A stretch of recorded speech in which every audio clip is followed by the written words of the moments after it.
تعلیم موجود ہے تو تعلیم کے ذریعے دعوت کا کام ہو رہا ہے، جو کام اس جہاد فی سبیل اللہ سے ہو رہا تھا. تو اس لیے تعلیم میں دینے میں کیا حرج ہے؟ اشکال سمجھ میں آ رہا آپ لوگ کے؟ یہ اعتراض ہے یا یہ دلیل کہیے، اشکال کہیے، شبہ کہیے، جو بھی کہیے. اس کا جواب یہ ہے کہ ٹھیک ہے، گویا کہ ہر وہ کام جس سے دعوت کا کام ہو رہا ہو، دعوت اللہ کا کام، آپ کے حساب سے گویا کہ اس میں زکات کا مال دینا جائز ہے، جس سے دعوت کا کام ہو رہا ہو. اس پہ دو باتیں میں عرض کروں گا. پہلی بات یہ کہ دعوت کا جو کام ہے وہ صرف تعلیم سے اور زبانی دعوت سے نہیں ہوتا ہے، بلکہ دعوت کا کام انسان اپنے اخلاق سے، کردار سے، کیریکٹر سے بھی کرتا ہے، اور اس کا حکم بھی دیا گیا ہے.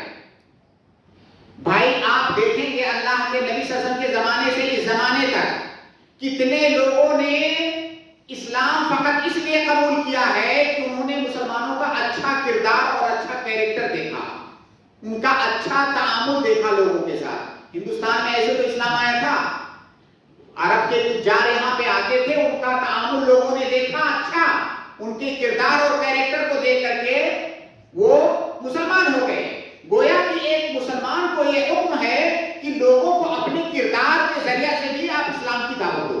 اچھے کردار کے بنو گے تو تم کو دیکھ کر کے دوسرے متاثر ہوں گے کہ اس کا دین اس کو یہ سکھاتا ہے، اس کا مطلب یہ دین بہت اچھا ہے. تو ہمیں اپنے کردار اور کیریکٹر سے بھی دعوت کا کام کرنا ہے. اب یہ بتائیے کہ ہر وہ آدمی جس کا کردار اور کیریکٹر بہت اچھا ہے، کیا سب کو ہم زکات کا مال دیں؟ تب تو پورے ہندوستان کے مسلمانوں کو بانٹے، بہت سارے لوگوں کو. یہ کسی نے بھی نہیں کہا ہے.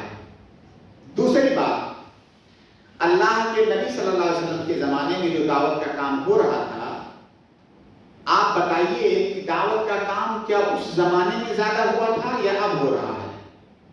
اس زمانے میں ہوا تھا، ہر مسلمان جانتا ہے.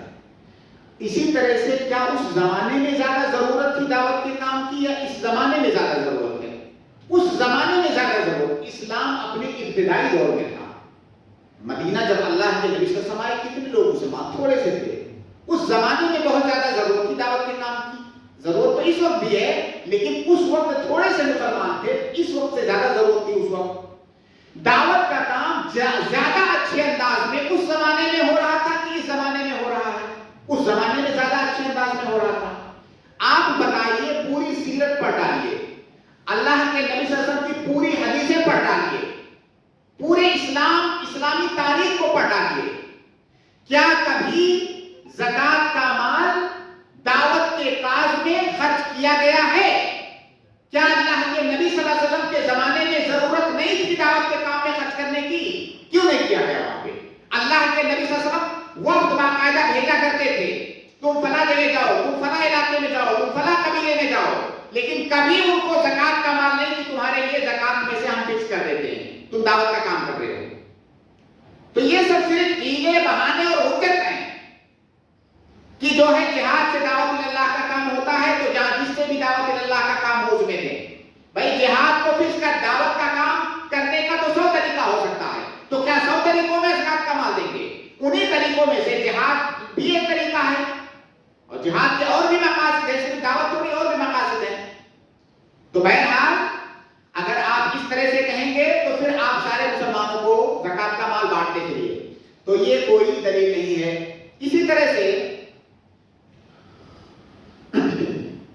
دوسرا ایک شبہہ جو پیش کرتے ہیں، یا آپ کے سامنے جب آئیں گے بہت سارے لوگ تو پیش کریں گے اور آپ کو اسی میں الجھانے کی کوشش کریں گے. وہ شبہہ کیا ہے؟ کہتے ہیں کہ ٹھیک ہے، ہم نے مانا کہ زکات کا مال جہاد فی سبیل اللہ میں دینا ہے، جہاد میں دینا ہے. یہ تو سب مانتے ہیں کہ زکات کا مال جہاد میں دینا ہے، جہاد فی سبیل اللہ. اللہ کے نبی صلی اللہ علیہ وسلم کا قرآن کریم کی آیت ہے کہ وجاہد الکفار والمنافقین، یہ قرآن کی آیت ہے، وجاہد الکفار والمنافقین، کفار سے اور منافقین سے جہاد کرو. منافقین سے جہاد کیسے کریں گے؟ منافقین سے جہاد تلوار کے ذریعے سے نہیں کیا اللہ کے نبی صلی اللہ علیہ وسلم نے. منافق وہ ہے جو دل میں کفر رکھے، زبان پر اسلام. اسے ہم زبان اور بیان کے ذریعے سے، دعوت کے ذریعے اس سے جہاد کریں گے، تلوار ہتھیار نکال کے نہیں۔ تو منافقین سے جہاد کرنے کے لیے اللہ تعالیٰ نے کہا، اور منافقین سے جہاد کیسے ہوتی ہے؟ زبان سے، دعوت سے۔ گویا کی دعوت سے، دعوت کرنے کا نام بھی شریعت نے یا دین نے جہاد رکھا، اور آپ پہلے مان چکے ہو کہ جہاد میں زکوٰۃ کا مال دے سکتے ہو، تو گویا کی دعوت میں زکوٰۃ کا مال دے سکتے ہو۔ سمجھ رہے ہیں اشکال کی نہیں؟ منافقین کے ساتھ دعوت کرنے کا نام، زبان سے ان کو دعوت کرنے کا نام جہاد ہے، اور آپ مان چکے ہو کہ جہاد میں زکوٰۃ کا مال دیں گے، گویا کی دعوت میں بھی زکوٰۃ کا مال دیں گے۔ یہ ایک اشکال ہے۔ اس کا جواب یہ ہے،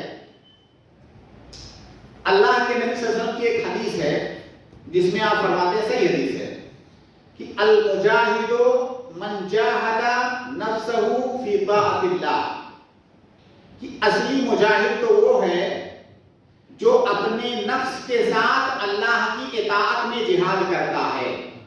ابھی ہم یہاں بیٹھے ہیں، سن رہے ہیں عبادت سمجھ کر کے، یہ جہاد ہے۔ ابھی ہم نے نماز پڑھی تھی ظہر کی، وہ جہاد ہے۔ مجاہد وہ ہے جو اپنے نفس کے ساتھ، ہم روزہ اس وقت رکھے ہوئے ہیں، بھوک پیاس برداشت کر رہے ہیں، اپنے نفس کے ساتھ جہاد کر رہے ہیں، یہ جہاد ہے۔ اب آپ بتائیے کس کو آپ زکوٰۃ دو گے؟ دنیا کا ہر مسلمان تو جہاد کر رہا ہے اس حدیث کی روشنی میں۔ المجاہد من جاہد نفسہ فی طاعت اللہ، جو اللہ کی اطاعت کرتا ہے وہ مجاہد ہے۔ کیا اللہ کے ہر اطاعت کرنے والے کو پھر آپ دو زکوٰۃ؟ وہ بھی تو مجاہد ہے۔ تو اگر آپ لفظ جہاد کی وجہ سے زکوٰۃ دینا چاہتے ہو دعوت کے کاز میں، تو مجاہد تو ہر اس مسلمان کو کہا گیا ہے جو اللہ تعالیٰ کی اطاعت کرتا ہے، تو پھر دو اس کو زکوٰۃ۔ دراصل دیکھیے یہاں پہ قاعدہ سمجھیے، اشکال کہاں سے آ رہا ہے۔ ہماری شریعت میں کئی دفعہ کئی چیزوں کے نام ایک جیسے ہوتے ہیں، لیکن کئی چیزوں کے نام ایک جیسے ہونے کی وجہ سے ان کئی چیزوں کے احکام ایک نہیں ہو جاتے ہیں۔ جیسے ایک مثال تو آپ نے یہی دیکھا کہ جو نماز پڑھنے والا ہے اس کو بھی مجاہد کہا جا رہا ہے، جو دعوت کا کام کرنے والا ہے اس کو بھی مجاہد کہا جا رہا ہے، جو میدان جنگ میں لڑتا ہے اس کو بھی مجاہد کہا جاتا ہے۔ تو نام تو سیم ہے، لیکن کیا سب کے احکام ایک ہیں؟ نہیں، سب کے احکام ایک نہیں ہیں، سب کے احکام الگ الگ ہیں۔ اس کی آپ ایک مثال دیکھیے، اللہ کے نبی صلی اللہ علیہ وسلم کی حدیث ہے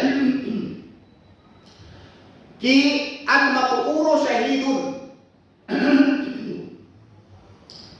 جس کی وبا میں بیماری ہو جائے، وہ کیا پھیلتا ہے، اس کو کیا بولتے ہیں، وبا وغیرہ جو پھیلتی ہے، اس میں اگر کسی کوئی بیمار مر جائے تو شہید ہے۔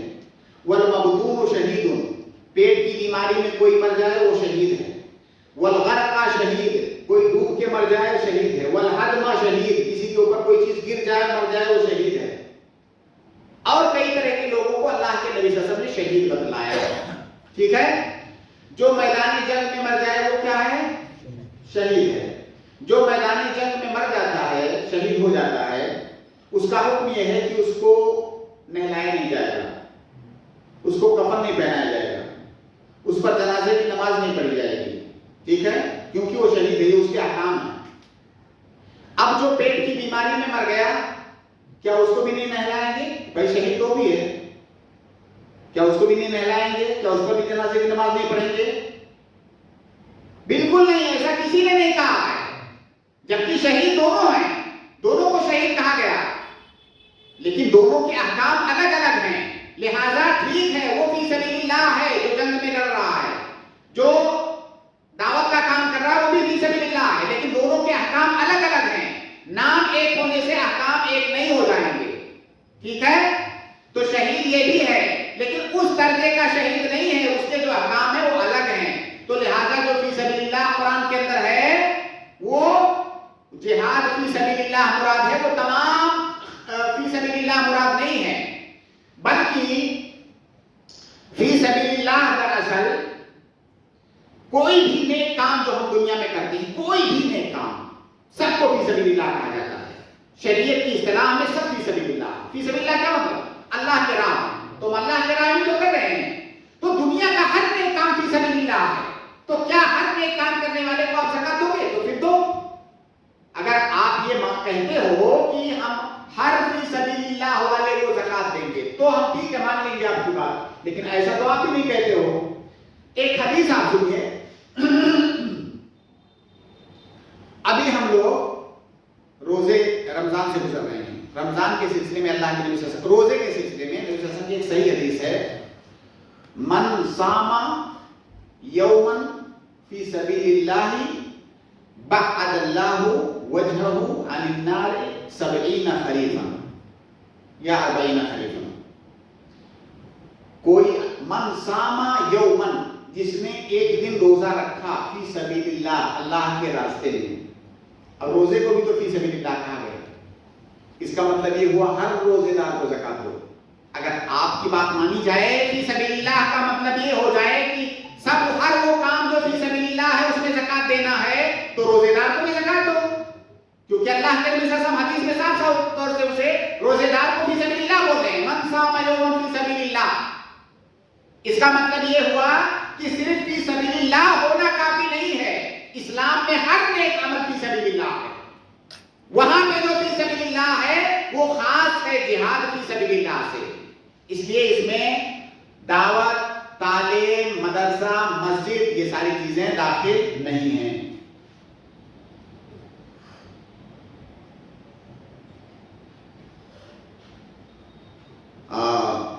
اسی طرح سے ایک حدیث ہے، اس سے بھی وہ لوگ استدلال کرتے ہیں کچھ لوگ. اللہ کے نبی صلی اللہ علیہ وسلم کہتے ہیں کہ من خرج فی طلب العلم فهو فی سبیل اللہ حتی یرجع.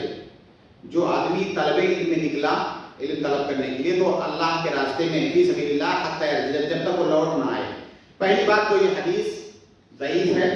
کچھ لوگوں نے اسے قابل حجت بتایا ہے، لیکن صحیح بات یہ ہے کہ حدیث ضعیف ہے. تھوڑی دیر کے لیے اگر اس حدیث کو ہم صحیح مان بھی لیں تو فی سبیل اللہ، جیسا کہ میں بتا چکا ہوں کہ اسلام میں ہر نیک کام فی سبیل اللہ ہے. صرف فی سبیل اللہ ہونے سے اگر آپ زکات دینے لگو گے تو پھر ہر مسلمان کو آپ زکات دیتے پھرو. فی سبیل اللہ ہونا یہ زکات دینے کے لیے کافی نہیں ہے. تو بہرحال خلاصہ یہ ہے کہ مسجد میں، مدرسے میں، دعوتی کاز میں زکات کا مال خرچ کرنا یہ جائز نہیں ہے. اللہ کے نبی صلی اللہ علیہ وسلم کے زمانے سے اس زمانے تک کے علماء کا اس بات پر اتفاق ہے. ہاں البتہ اگر کوئی طالب علم، کوئی ایسا مدرسہ ہے جہاں پہ کچھ طلباء ایسے پڑھتے ہیں جو غریب ہیں، محتاج ہیں، فقیر ہیں، تو فقیر تو ہمارے دائرے میں آتا ہے زکات کے. ہم نے جیسا کہ ابھی ذکر کیا، کچھ ایسے طلباء ہیں جو فقیر ہیں، مسکین ہیں، تو ایسے طلباء کو ہم زکات کا مال دے سکتے ہیں. لیکن ان طلباء کو زکات کا مال ہم اس وقت تک دیں گے جب تک تعلیم کا وہ حصہ وہ حاصل کر رہے ہیں جو حصہ حاصل کرنا ان کے لیے ضروری ہے. تعلیم کے لیول ہوتے ہیں. تعلیم ایک حد تک ضروری ہے، بیسک نیڈ ہے آپ کی. دین کا بنیادی علم حاصل کرنا آپ کی زندگی کی ضرورت ہے، جیسے کھانا پینا. وہاں تک اگر آپ تعلیم حاصل کر رہے ہو اور اتنا تعلیم حاصل کرنے کے لیے بھی آپ کے پاس پیسہ نہیں ہے تو ہم آپ کو زکات سے دیں گے. کیا اس لیے دیں گے کہ آپ علم حاصل کر رہے ہو؟ نہیں، اس لیے کہ آپ کی بیسک نیڈ پوری نہیں ہو رہی ہے. جیسے روٹی، کھانا، کپڑا، مکان نہیں پورا ہو رہا ہے، ویسے تعلیم بھی آپ کی ضرورت ہے، تو ہم اس ضرورت کے لیے آپ کو دیں گے. تو اگر کوئی طالب علم ایسا ہے تو اسے زکات کی رقم دی جا سکتی ہے. کیا اس لیے کہ وہ طالب علم ہے؟ نہیں. اگر اس لیے ہوتا کہ وہ طالب علم ہے اس لیے ہم زکات دے رہے ہیں تو اس کا مطلب ہر وہ طالب علم جو طلب علم کر رہا ہے اس کو زکات دیتے. ہم اس کو اس لیے زکات دیں گے کیونکہ اس کی زندگی کی بنیادی ضرورت نہ پوری ہونے کی وجہ سے وہ فقیر کہلا رہا ہے، اس لیے ہم دیں گے، طلب علم کے لیے نہیں. ٹھیک ہے. لیکن یہاں پہ یہ بات یہ بھی یاد رہے کہ جیسے کہ میں نے شروع میں عرض کیا کہ فقیر کو زکات کا مال ہم اس کے حوالے کر دیں گے. ہم اس کو یہ پابند نہیں کریں گے کہ تم اس سے یہ خریدو گے. کیا ایسا نہیں ہوتا ہے مدرسے میں کہ زکات کا مال فقیر کو، بچے کو دیا جاتا ہے؟ تم اس سے کیا کھاؤ گے, کیا پہنو گے, فیس جمع کرو گے, کتاب خریدو گے, یہ فیصلہ کیا اس کو کرنے دیا جاتا ہے؟ نہیں. لیکن سنیے سنیے سنیے, البتہ اگر وہ طالب علم مدرسے والے کو, ذمہ دار کو یا کسی بھی فرد کو اپنا وکیل بنا دے کہ میں تعلیم حاصل کر رہا ہوں بنیادی اور میں فقیر ہوں, میں نہیں دے سکتا اس کا خرچہ, میں زکوٰۃ کا مستحق ہوں, مجھے زکوٰۃ چاہیے, میں آپ کو اپنا وکیل بنا رہا ہوں کہ آپ میری طرف سے زکوٰۃ لے کر کے یہ فیس اور یہ جو میری ضرورتیں ہیں تعلیم کی, آپ اس کو اپنی طرف سے کر دیجیے, میں آپ کو اپنا ذمہ دار بناتا ہوں, تو آپ کر سکتے ہو. لیکن کیا ایسا ہے؟ ایسا نہیں ہے, ایسا کہیں نہیں ہے. اگر وہ آپ کو اپنا وکیل بناتا ہے تو آپ کر سکتے ہو, اور وہ بھی آپ کے مدرسے میں جو فقیر طلبہ ہیں, میں صرف انہیں کی بات کر رہا ہوں. زکوٰۃ کی رقم لا کر کے ہاسٹل بنوانا, زکوٰۃ کی رقم لا کر کے بلڈنگیں بنوانا اور بہت ساری چیزیں بنوانا, یہ جائز نہیں ہے, کیونکہ اس میں سارے لوگ اس سے استفادہ کرتے ہیں. اس میں صرف فقیر, مان لیجئے کچھ فقیر ہے تو باقی تو غنی ہیں, وہ ساری چیزیں تو سب کے لیے آپ کرتے ہو. اور جو بلڈنگ آپ بنوا رہے ہو وہ آپ مالک تھوڑی بنا رہے ہو کسی کو اس کا, جبکہ فقیر کو دینے کے لیے ضروری ہے تمویل. تو بہرحال صرف بہت ہی محدود دائرے میں طالب علم کو زکوٰۃ کی رقم اس لیے دی جا سکتی ہے کیونکہ وہ فقیر ہے, اپنی زندگی کی جو بنیادی ضرورت ہے تعلیم اس کو نہیں دے سکتا, اس لیے ہم اس کو زکوٰۃ کی رقم دے سکتے ہیں, لیکن ہم اس کو دیں گے وہ اپنے حساب سے خرچ کرے گا, الا ہے کہ وہ ہمیں وکیل بنا دے. جی آپ کیا کریں گے؟ ہو گیا. اسی لیے میں نے کہا تھا تھوڑا تو چاہیے.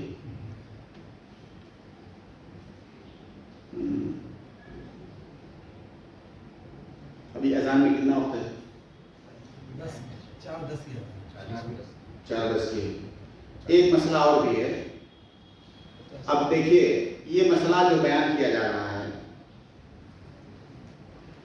اس میں زکوٰۃ دینے والوں کی بھی ذمہ داری ہے. اگر آپ جانتے ہیں کہ فلاں جگہ زکوٰۃ میں میرا دینا صحیح نہیں ہے, اس کے بعد آپ دیتے ہیں, تو آپ کی زکوٰۃ کیسے ادا ہوگی؟ بالکل نہیں ادا ہوگی. ایک مسئلہ کسی سے ملتا جلتا اور بھی ہے, اس کو بھی کر لیتے ہیں, اس کو بھی بات. وہ مسئلہ یہ ہے کہ بہت سارے لوگ جو زکوٰۃ کا مال اکٹھا کرنے کا کام کرتے ہیں اس میں وہ پرسنٹیج دیتے ہیں.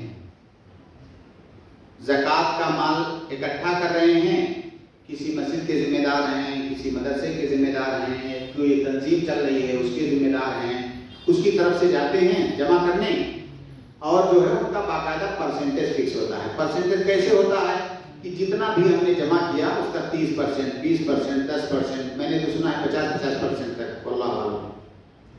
تو پرسنٹ ان کا فکس ہوتا ہے. دیکھیے سب سے اس میں 2 مسئلے ہیں جاننے کے. سب سے پہلی بات تو یہ کہ یہ بات تو ہم نے طے کر لیا کہ مسجد اور مدرسے کو زکوٰۃ کی رقم نہیں دی جا سکتی ہے نا. لہذا گویا کہ کوئی مسجد یا مدرسے سے آیا ہے وصول کرنے تو پہلے ہی قدم پر وہ غلط ہے, کیونکہ اس میں تو دی ہی نہیں جا سکتی, مسجد اور مدرسے میں دی نہیں جا سکتی. یا کوئی اس طرح کی تنظیم ہے جو دعوت وغیرہ کا کام کر رہی ہے, اس میں نہیں دیا جا سکتا. تو پہلی بات تو پہلے ہی قدم پر وہ غلط ہے. تھوڑی دیر کے لیے ہم یہ مان لیں کہ وہ جو زکوٰۃ کی رقم آ رہا ہے وصولنے, وہ غریب طلبہ پر خرچ کرے گا, اور جو طریقہ ہم نے ابھی ذکر کیا اس طریقے سے خرچ کرے گا, تب تو درست ہوگا اس کا لینا, ہے نا. لیکن ایسا بہت کم ہو سکتا ہے 0.05% ہو, ہاں ایسا ہے نہیں, وہ صرف میں مفروضہ قائم کر رہا ہوں بس. تو اگر کوئی مدرسے والا کر رہا ہے, کوئی مسجد والا کر رہا ہے, اور وہ کہہ رہا ہے کہ میں اسے مستحقین تک پہنچاؤں گا, ٹھیک ہے, میرے مدرسے میں الگ سے ڈپارٹمنٹ ہے زکوٰۃ کا, ہم لوگ زکوٰۃ کو بھی تقسیم کرنے کا کام کرتے ہیں, آپ ہم کو زکوٰۃ دیجیے. چلو ہم کہتے ہیں تب ٹھیک ہے, کیونکہ تم مدرسے میں نہیں لگا رہے ہو, تمہارا الگ ڈپارٹمنٹ ہے,